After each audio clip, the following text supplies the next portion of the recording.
This is the Leo Climaco Podcast. What clicked for you in trading? Because people look at those graphs and it's gibberish. All those candles, all those charts. What clicked for you? What did you like? All right, I can see this pattern. I get what's going on here. For me was actually really understanding the foundation of it. I feel as if a lot of people come inside this space and they want to be directed on what to do in order for them to make money. But a lot of people don't really explain to them what exactly it is that they're doing. Like, for instance, I know that you said that, you have your clinic, right? You may do certain practices or certain things because you know what the result may be, but you may also break down the real, like the basic reason on why you're doing something the way that you're doing it or what this actually really means. Right. Instead of me saying, let's do A, B, and C in order for us to get D, I want to explain to you what is A, I want to explain to you what is B, I want to explain to you what is C. Got it. Until I met Q, I didn't really understood that.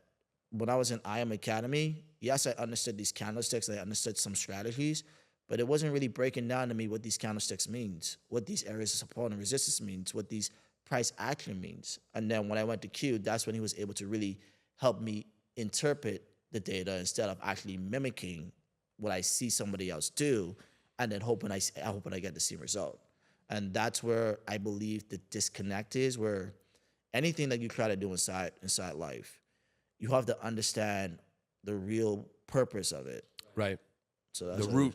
the root of it. I feel as if that's how it is. Like, for instance, even in basketball, you want to learn how to shoot like the greats or whatever and all that. There's a main reason why your elbow have to be a certain way, why your wrist have to actually flip a certain way, why your posture have to be a certain way. Your knees. Yeah, like people don't understand that. They guys think, oh well, once I do this, it's gonna go in. You have to understand why it missed too. Luck also happens. Yeah, it does. But luck can also be replicated. A lot of people don't understand that. Like, for instance, one of my biggest highlights in trading was about 2 years ago. I turned $1,000 into $102,000 in less than 90 days. About 83 days to be exact. This was when You turned $1,000 to $102,000 in 83 days. How? So it was at this point in time. Incredible. Where, Congratulations. How the fuck you do it? at this point in time, this is when inflation was at an all-time high. Okay. They were injecting money, right? Yeah, and everybody was talking about recession scares and all this different type of shit. And it's not where the Dow Jones was at right now. I think back then Dow Jones was at about 35,000 at that point in time. Where's it at now? Dow Jones is like well over 40. Okay. Yeah, it's performing That's well. crazy. Yeah. But like it was about 35,000 at that point in time, and I'm looking at it, looking at the all-time high, looking at the exhaustion points, and I'm like, you know what? With all these recession scares, with all the data that's being presented before me, I'm seeing Dow Jones about to go ahead and hit about maybe around the 20s. So I was selling Dow Jones for 3 months, almost 3 months straight. Everything I was doing was sells. I wasn't even buying. Wow. So I was selling. So when I did the first entry on the 1,000, Real quick, selling or shorting? selling is the same thing. Got it. So if I short the Dow Jones, that's what people were saying. Stock, forex, you sell or you buy. So Got it. I sold. So when I was selling that, my first entry, my first set of entries, I lost. I lost about $400. So I had one entry open, and the balance is around like about 580 something. And I held that entry for like about 3 or 4 days until it reached over 1,000 and something. So I was like really holding that out. And when it reached over 1,000, at that point in time, I'm like, yo, let me start scaling in. So I start scaling in. Then eventually it grew. I was like up to about $14,000. At that point in time, I'm like, bro, shit, for $1,000 to be $14,000, at this point, it's time for me to be reckless. And that's exactly what I was. I was like, hey, this is pretty much house money right now. I'm not using my money anymore. Right. So it's like Literally. it's like if I'm losing money right now, it's like, hey, let me put a certain threshold if I was gonna go ahead and lose. And that's like for me, I was up about maybe 13, 14.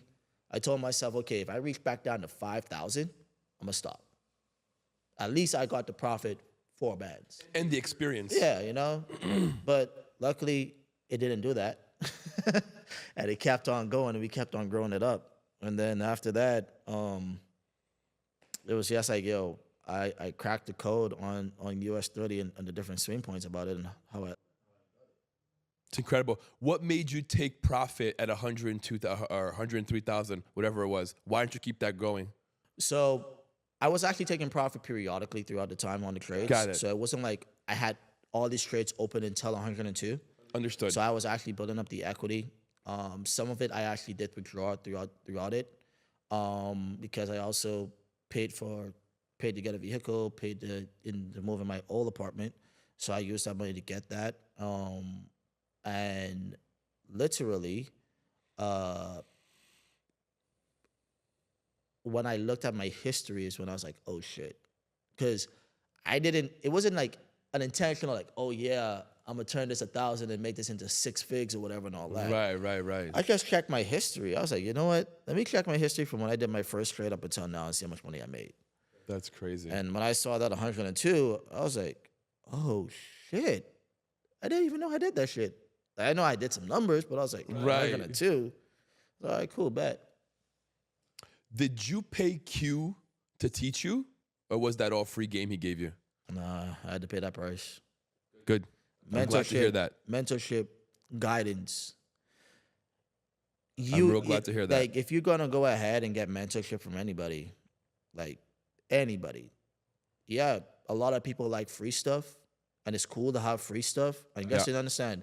Free stuff is basic level things. Mm-hmm. But when you actually pay for something, it holds you and somebody else accountable.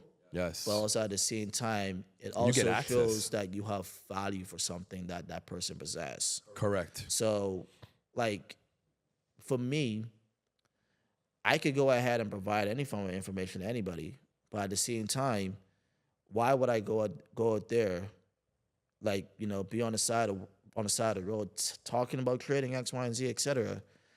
I'm not going to be hitting the real people that are actually interested inside of it. I need somebody who's going to really sit down and pay attention, who's going to really sit down and listen, who's going to really sit down and say, yo, this is valuable to me, so I'm going to take it seriously. And that is a price that you have to pay.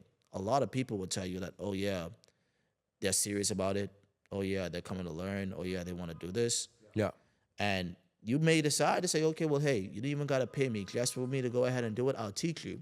But give them 60 to 90 days. Oh, I'm going to do something else. They didn't really want it bad enough. A lot of people don't see the art, don't understand the art of consistency. And this is a message that I always live by. Consistency is not like, oh, I'm making money every time inside something, whatever. Consistency is showing up every single day without seeing no results, not just, you know, expecting that it's going to be better or whatever, but like, hey, if this is what you really want, you got to come rain or shine, win or lose, money being made, money not being made. You got tired, not tired, even when you don't want to. Show up because it's what you said that you want. Because a lot of people don't understand that those small steps actually really make a significant change. Yes. This whole entire setup, it didn't happen like this overnight. No. It may start off with one little camera and a laptop. Mm-hmm. In one little tiny room. It's like, you know, you build and build and build and build and build. Yeah. And now, oh, wow, this is amazing. Yeah. Well, yeah, let's look at the early stages. And a lot of people, again, come back to the message of they want the end result, but they don't understand the journey and they don't want to enjoy the journey in the process. No, correct. I actually got this from Mr. Beast. I was watching one of his interviews, and he said that his goal in his first 100 videos was to make each video 1% better than the previous video. Such a great mindset. So I adopted that. You know, every podcast, I want to make it 1% better. And that's exactly how you have to make it happen. Yeah. And to you, it may be 1% better, but perception is also taken in many different forms. Right. Your version of 1% may be somebody's version of 50%. Or Correct. 15 or 20%. Like, you know, you can say, you know what, okay, cool. Let's add some more LED lights in the background or whatever. Mm-hmm. That's your version of 1%. Exactly. But to them, that might be like, oh, this is 25 or 100% better than it was Right. yesterday. So it's like, I feel as if when people look at this, just focus on your lane, focus on your road. The reason why I was able to survive as long as I was able to survive and also be blessed with the things I was blessed with was because I never really went out there looking at what somebody else have going on. I stayed Right. on a straight and narrow. And, you know, if it happened to just pop in front of me while I'm driving my lane, okay, cool. But I'm not going to be trying to take no detours or no turns or this and that. There's no sense in it.